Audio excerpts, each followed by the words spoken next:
battle, this war. We are going to win it, and we are going to overcome imperialism, which activated these terrorism in our region, to hope to bring us back in these colonial times, to maintain us under their yoke, to exploit us until the end of time. Africa is waking up, and no one can still close the eyes of Africans on our realities. The only way for Africa to survive is when we unite. A united Africa is a must, but it's going to take minds that are awoken, minds that understand the importance of unity, minds that are free of the legacy of colonization and the legacy of slavery. The subjugation and the exploitation of Africa that has enabled the West to impersonate a superior civilization. It's like a con man, a drifter who tries to convince people that he's some sort of an aristocrat or a monarch or something. Well, he needs to have some kind of a display of a monarch's wealth in order to be convincing. And that's been the whole basis for what the West claims about itself being superior. No one can still come to divide us, to impose on us what they want. That's why we have done everything to be here today. The book, George Friedman, the geopolitical analyst, he wrote a book in the early 2000s called The Next 100 Years, where he tried to sort of forecast what the world might look like in the year 2100. He began by talking about what the world looked like in the year 1900. And then he goes sort of decade by decade, how radically everything changed between, say, 1900 and 1930, or 1930 to 1950, and so on. And it's truly astonishing how many drastic paradigm shifts took place. Empires fell, empires rose, world wars, on and on. Really breathtaking global shifts. When you look at history that way, it's hard to wrap your head around how many changes can actually take place in a relatively short amount of time. Basically, within one person's lifetime, everything can change. In 1900, like he says in his book, London was the center of the world. There was no communism, no Soviet Union. There was the Ottoman Empire, the Austro-Hungarian Empire, and so on. The Americans mostly stayed on their side of the Atlantic. And it seemed like this is how things would just be, indefinitely. But just a short 40 years or so later, everything changed. England was demolished in the World War. The Ottomans were gone. The Soviets emerged. Germany took over France, on and on. Really radical, unthinkable changes. Then if you go ahead a few more decades to the 1980s, again, it seems like a completely different world. And then on forward to the 2000s, it's remarkable. Everything changed. And when you think about that, when you think about how many huge paradigmatic pendulum swings there have been that have taken place and that do take place in just a matter of decades, it makes certain continuities even more astonishing. When you're able to maintain a constant amidst the radical changes that sweep over every other element of international relations, global power relationships, international relations, and so on, when you're able to actually keep something unchanged, it lets you know just how important, how paramount it is that this particular status quo remains intact, how important it is to those who are keeping it intact. And I'm talking now about the West's relationship with Africa, because the West's economic relationship with Africa has not fundamentally changed in over 800 years. This is absolutely stunning. If the drastic and rapid changes that can occur and have occurred within the West over just 1 or 2 decades, if that's breathtaking, well, what about the fact that nothing has changed between the West and Africa in basically a millennium? I mean, the relationship was ruthlessly extractive 800 years ago, and it's ruthlessly extractive now. And you can't help but recognize that keeping things this way simply must not only be important to the West, but literally it must be the most important thing to the West. It's so important to them that they have always maintained this status quo no matter what else changes in the world.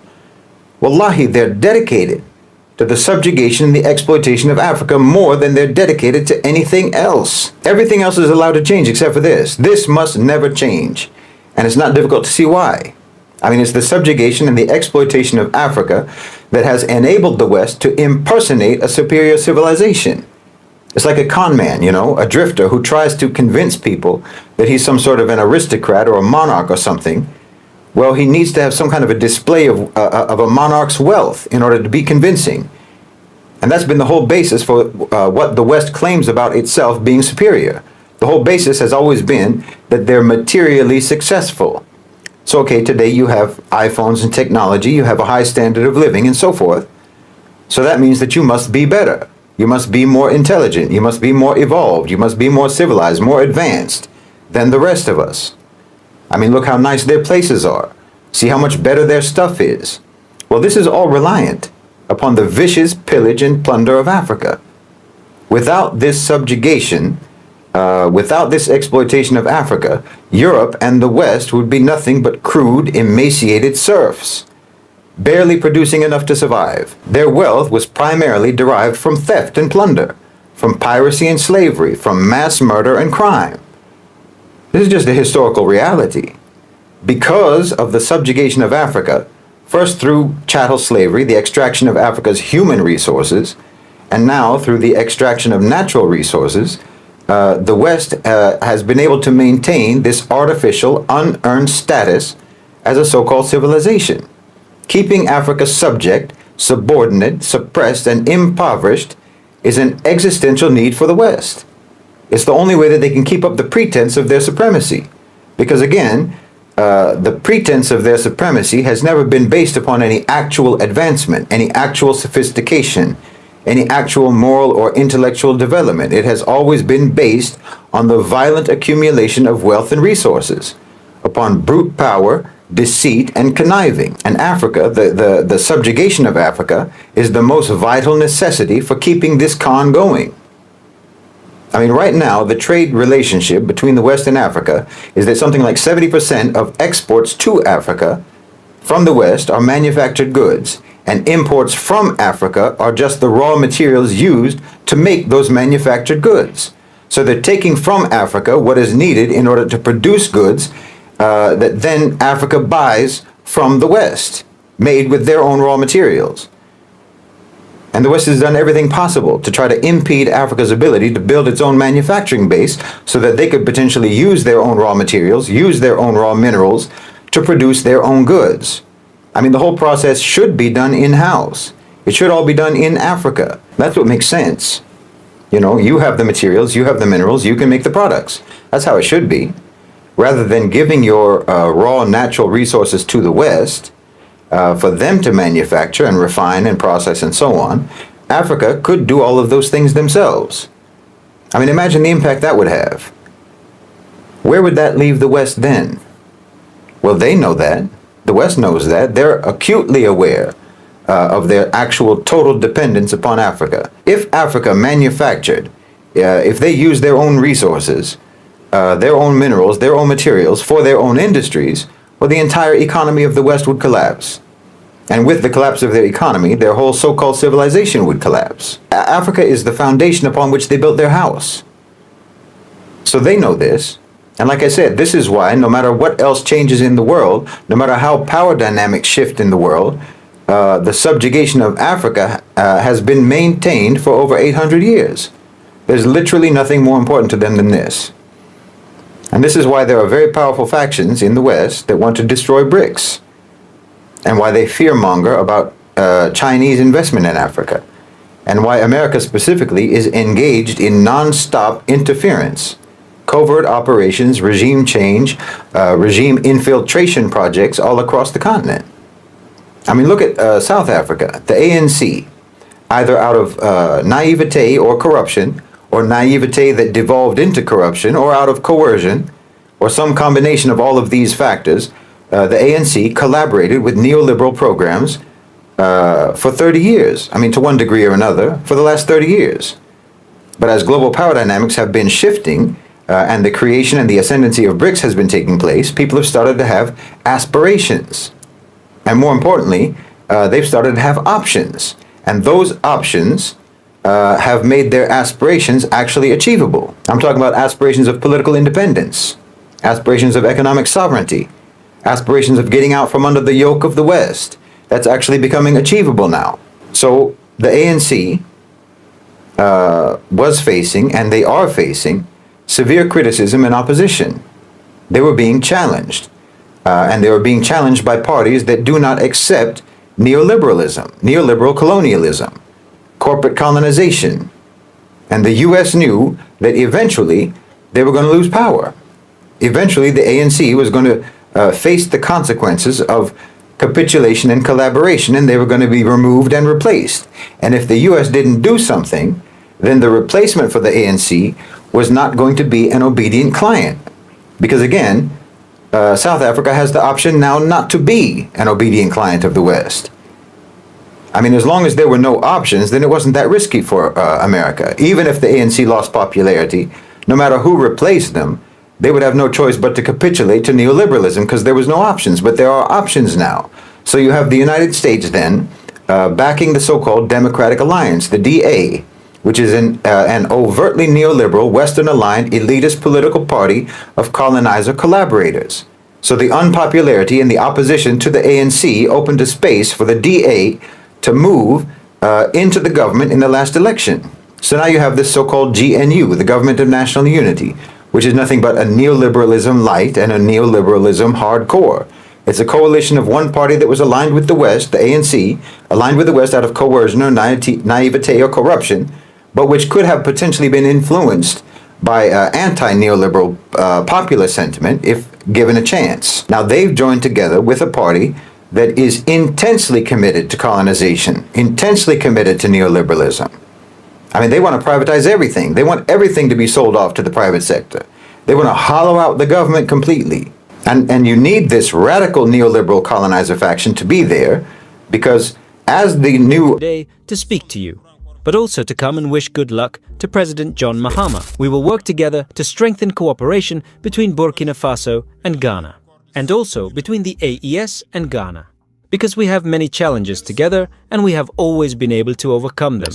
There is no reason why we are not united and that we block imperialism.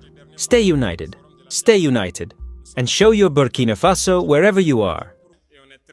Together, with faith and determination, we will overcome all obstacles. In life or in death, we will win. It is an immense pleasure and an honor to be here among you. And it is for this that I thank God for allowing this meeting to take place. God, thank you. 10:56. We were able to arrive well this morning, and we are very proud to be among you and to exchange with you. It is really an honor. First of all, I would like us to observe a minute of silence in memory of all our martyrs who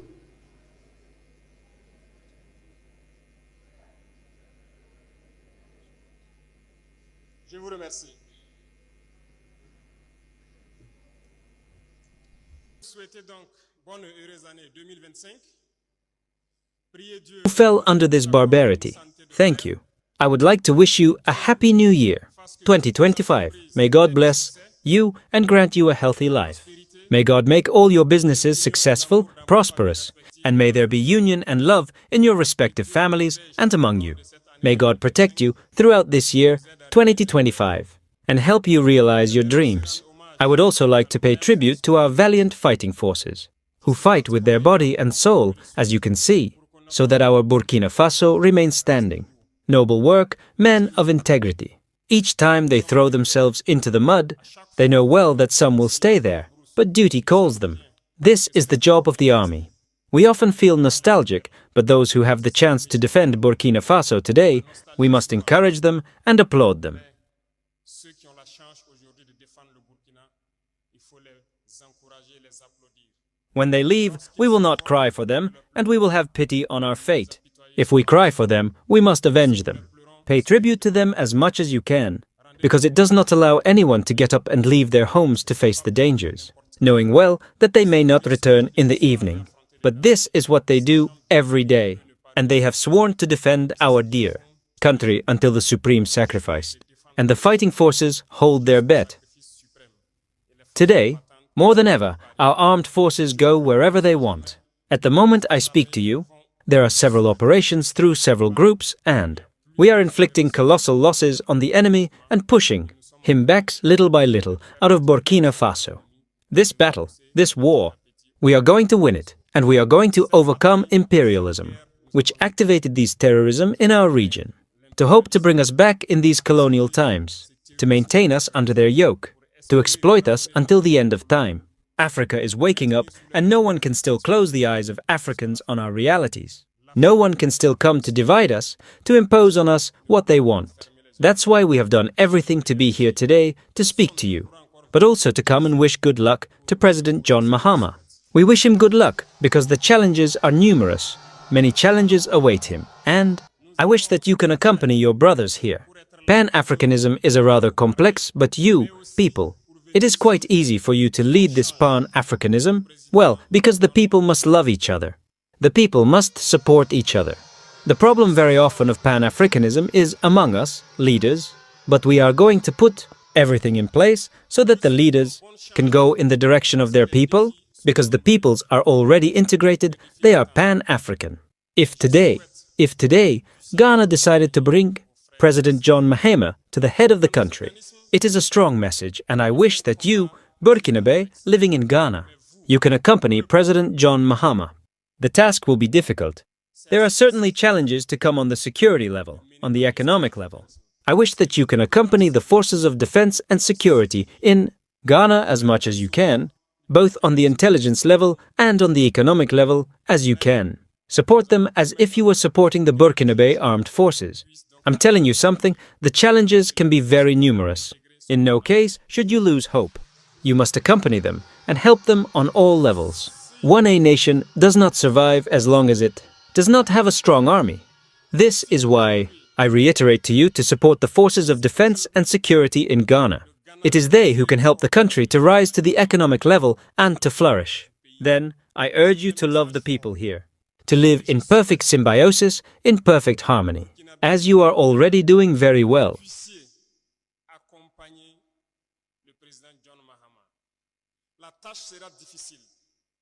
As I said, the peoples are already integrated. The problem is at the level of the leaders. Continue in this sense. Support your brothers in Ghana. Support them as much as you can. 1650. And above all, show this integrity. A country of integrated people must be a model. Burkina Faso must not create a problem. Burkina Faso must be a solution. You have always known how to behave through all your leaders here. Wish this dynamic to continue and that you can accompany the new president in his enormous task to revive the country's economy and above all to defend this country. We will work together to strengthen cooperation between Burkina Faso and Ghana, and also between the AES and Ghana, because we have many challenges together and we have always been able to overcome them. The arrival of the new president must be a moment for us to warm up these relations and to bring them to the highest level. In the coming days, we will be able to see what can be done for the benefit of Burkina, of the interior, as well as of you who are here. The grievances immediately raised by the representative are current grievances. And I think that the Ministry of Foreign Affairs has to be able to reorganize the diaspora so that we can solve these problems as easily as possible. This is why the councils have been established and the administrative documents and other documents you need to express your nationality are being modernized. If you follow the news, we certainly had documents, but it is not secure enough. Today, we are in a dynamic to... As we speak today, we are all sick from the disease. None of us is exempt. And that's a fact. I'm going to ask each and every one of you to have a serious conversation with the image in the mirror. And ask yourself why you feel the way you do. Why are you automatically afraid of those who don't look like you? Why do you feel defeated? Why are you afraid to speak up and stand your ground? Besides, you are the mothers and fathers of humanity. Without the black woman, without the black man, the rest of the world would not be. That's a fact.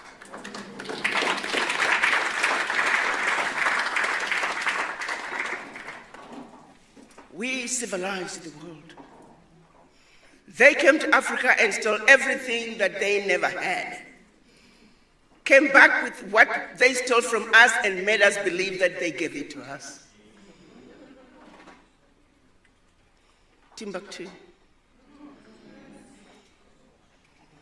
Egypt. The Greeks, when they needed to be trained, where were they sent? To Egypt. Because it was already there. We're already doing it. But they want the history to start from here, so we don't talk about what happened before. My brothers and sisters, we are inheritors of an amazing continent. South Africa is an amazing country. We have people like Nelson Mandela, Walter Sisulu, our very own president. People who suffered and sacrificed everything for this country to be free. Why are we trying to disrespect them and go back? South Africa should lead the way. Nigeria should lead the way. Kenya should lead the way.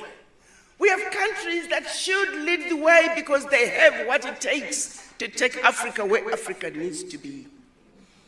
But let me also add that the leaders cannot do it alone. I don't care what ideas President Zuma had. If we are not ready to implement those ideas and think he can do it as leadership alone, it's not going to work. I was discussing the issues of the quote-unquote coups in Burkina Faso, Niger, and Mali. One African said, but Ambassador, why do we have to do coups to change government? Why can't we just do like the Chinese do? I said, son, let me ask you one question. During the pandemic, the Chinese built a 10,000 square foot hospital bed in 1 week. Are you Africans ready to do that? The Chinese are willing to work non-stop to do what needs to be done for the sake of country, for the sake of nation. We're too greedy, too selfish to do that. I said, son, until you start having the mind of a Chinaman, you can never be like a Chinaman. We have some serious introspection to do. We have some serious thinking to do. We're not asking you to love each other. We simply understand. We want you to understand that while there is a certain level of camaraderie that exists in other races, there was a strategy put in place to make sure that we remain divided and conquered. Fear was intentionally instilled in us. So we will be forever fearful for nothing. But we're just afraid. There's another book I want to recommend to all of you. It's called The Making of a Slave, the Willie Lynch Letters. Willie Lynch was a slave owner from the Caribbean. He had come up with a way of training his slaves so they will remain submissive for generations to come. One of the ways was taking a black man, tie one leg on one horse facing that way, another leg on another horse facing that way, and he will hit the horses, and they would literally split the men apart. In front of his children, in front of his family, in front of other black people, another slaves. And he particularly wanted the pregnant women. Why? That would be passed on, that fear would be passed on to even the unborn child. So it is over 400 years later, we almost underwent a genetic mutation of sheer stupidity. We were programmed to be afraid. We were programmed to almost be stupid and just do stupid things. The things that we tolerate, no man in any other country would tolerate. But we do. It's going to take all of you. The students, you are our future. We're counting on you. We're a lost cause. I feel encouraged when we have young people like our moderator. Young people who are awoken. Young people who are saying we can no longer continue to be lied to anymore. We know the truth. Is South Africa ready? Is South Africa ready to lead the way? To stand up and say enough is enough? That we can no longer continue to be exploited. We can no longer continue to be treated as second-class citizens in our own land.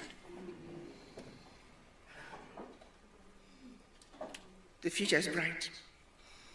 If only we could understand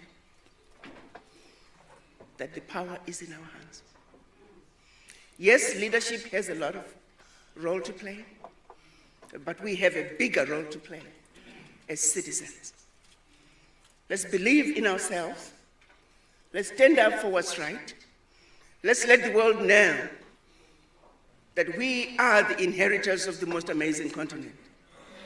But they can no longer continue to allow our resources, our inheritance, to fund the educational systems in their countries, to fund the healthcare systems in their countries, to fund the infrastructure development in their countries, while we are languishing in poverty. And they have the audacity to tell us that we're poor people. How dare they? Let me conclude by reading 3 quotes. The first one is from former President Jomo Kenyatta. He said, when missionaries arrived, the Africans had the land and the missionaries had the Bible. They taught us how to pray with our eyes closed. When we opened them, they had the land and we had the Bible.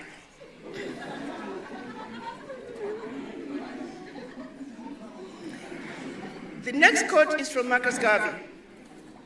He said, a people without the knowledge of their past history, origin, and culture is like a tree without roots. Hello everyone, I really hope you're all doing fine from wherever you're watching me from. Now, there is need for us to speak the truth. It is only the truth that is going to save us. It is only the truth that is going to save the continent we have. It is only the truth that is going to save the melanated folks. It is high time we start speaking about these things that we've been acting ignorant on. So many things have been happening, black folks. So many things have happened in the past and they keep on repeating themselves. And there is need, and I emphasize on this, for us to start talking about these things.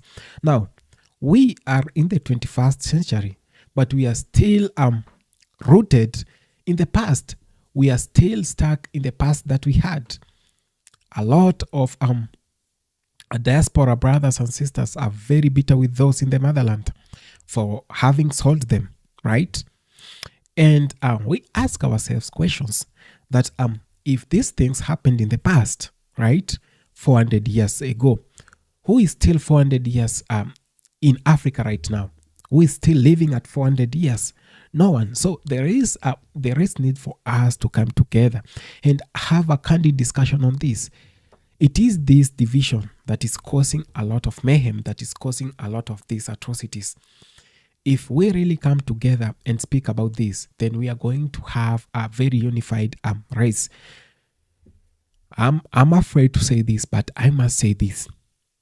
We have accepted to be brainwashed. And I've been talking to a couple of people who are not in Africa, and they've always expressed that bad side of Africa. They have always talked about how Africa is a jungle and all that stuff, that they can't come to an undeveloped region. Let me say that this continent is still suffering a lot from corruption, a lot from poor infrastructure, a lot from bad governance and all this stuff.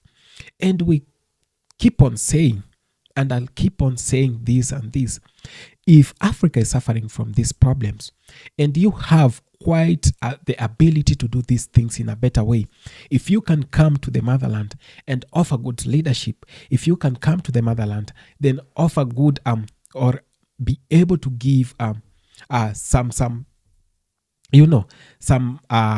do some things or offer some good services to the motherland. If you actually believe that this motherland can get change and you might be that change, you know. So let's not keep on saying the same things. And when you hear Ibrahim Traore and Dr. Arikana talking about this, they are very much okay, and they do understand whatever is happening. They say that our brothers have been fed with the wrong information about Africa. Is that wrong or right? It is right, of course. A lot of those who have not been to this continent know this continent as a jungle, and the people in this continent are so primitive and all that stuff, right? But we do forget one thing, that all inventions that started in Africa, all inventions that exist today, the mother of all inventions started in Africa. You remember during the Stone Age period, you remember during when the first man came out up with fire, right? You remember the Ramapithecus and all these things, if you believe in evolution theory. Now, when the white folks were still eating raw meat, when they have not discovered fire, black folks in this continent were having fire. They were cooking with fire. They were hunting and gathering and then cooking. So there is no need for us to keep on blaming Africa for the problems that were caused not by Africans, but by those who came and took over this continent. Now, they knew very well if Africa could have been left the way it is, we could be so far right now, right? And it is us who gave the light to this world. And life of human being began here in Africa. Some respect, please. So when we really say that we need to move out and we need to run away from the notion that Africa is still bad and you can't come live in Africa, who do you want to develop Africa if we, the people who belong to Africa, the black folks, are running away from their own continent, trying to claim a continent that they built, yes, but they have never been accepted. Now, the black folks built the US, they built Europe, but what happened? They have never been accepted there. That still some people think these people should not be living here, that it is a privilege we've given them to be in this country, which is quite a lie, because some of the black folks were there 400 years back when all these other people were not in these countries. You know, black folks went there when Indians were still there in the US, when Indians were still in the Caribbean and all these other many countries, that when they're being racially segregated and when someone is trying to play God roles by deciding who should live here and who should not, we actually ask ourselves so many questions, because we still see the same things. They are trying to bring the same ideas in Africa. They are trying to divide Africans so that they can still hold that absolute power on how to control Africa and how to make things in Africa look worse. Now, I must remind you one thing. You've heard of a country called Congo and how war-torn is. It is a war-torn zone. You've heard of that, right? Of course, it is correct. That country has gold minerals, gold deposits. It has diamonds. It has all coal. It has all these minerals that the Western countries have been fighting for. So the only way to keep the people busy, the only way to confuse the people and the government is to cause mayhem by sponsoring chaos. I've always asked a question, that how does it happen that someone who cannot afford a meal, just $1 to afford a meal in a day, but owns an AK-27, you ask yourself such questions, right? How do they own all those guns when they can't get food, when they can't have clothing and all this stuff? It is because someone who is interested in the minerals that are there in Congo have been doing this. And there were even stories that all this Ebola and all those diseases are manufactured in the laboratory just to continue causing chaos, that no one wants to go to Congo, so that the people of Congo will suffer alone, that no one wants to go there and see whatever is happening to that country. And you see all these countries, the US, the French, and all these other countries are trying to ban or to give a travel caution or a travel advisory to their people who are traveling to Congo, Central African Republic, and all these other countries. These countries have been peaceful, but they are the same people who are trying to tell us how democratic they are, who are causing chaos in these countries. And when the chaos are so much, like when the chaos grows so bigger, when they can't get control of the chaos, that's when they start blaming the current government and all this stuff. So we say we want a continent that is unified, a continent where we do not still think, or we are not still afraid that someone is coming to cause chaos. We should get rid of all those Western puppets in Africa and try to make this continent work. There is need for us to develop the motherland. You can't keep on admiring Europe. You can't keep on admiring the US when we can still have the same Europe in Africa. In fact, we can have better countries than Europe. We can have better countries than the US because all that they got in those countries came from Africa. And if it didn't come from Africa, they used black folks to get them in a direct or indirect way. You remember the slave trade, right? That's when they came to be superpowers of this world. They used slave trade to their advantage. When our black folks, when our brothers and sisters were dying in their wheat plantations, when our black folks were dying in their cotton plantations, while growing up their industries, while supplying goods to their factories, that's when they rose and the economy became so good. And now they have turned Africa to a laughingstock. We are saying we have the mandate. We as the people, we are still going to rise. We are still going to make Africa work. They are going to be shocked. And the only way we can make this work is by uniting and taking action. The same way Ibrahim Traore says, we should not allow the slaves of Salon to continue exploiting this continent. We should not allow the puppets who have been taken and who have sold their conscience to the other side of the world to continue ruling us. We must stay strong. We must dictate whatever should be done in our own continent.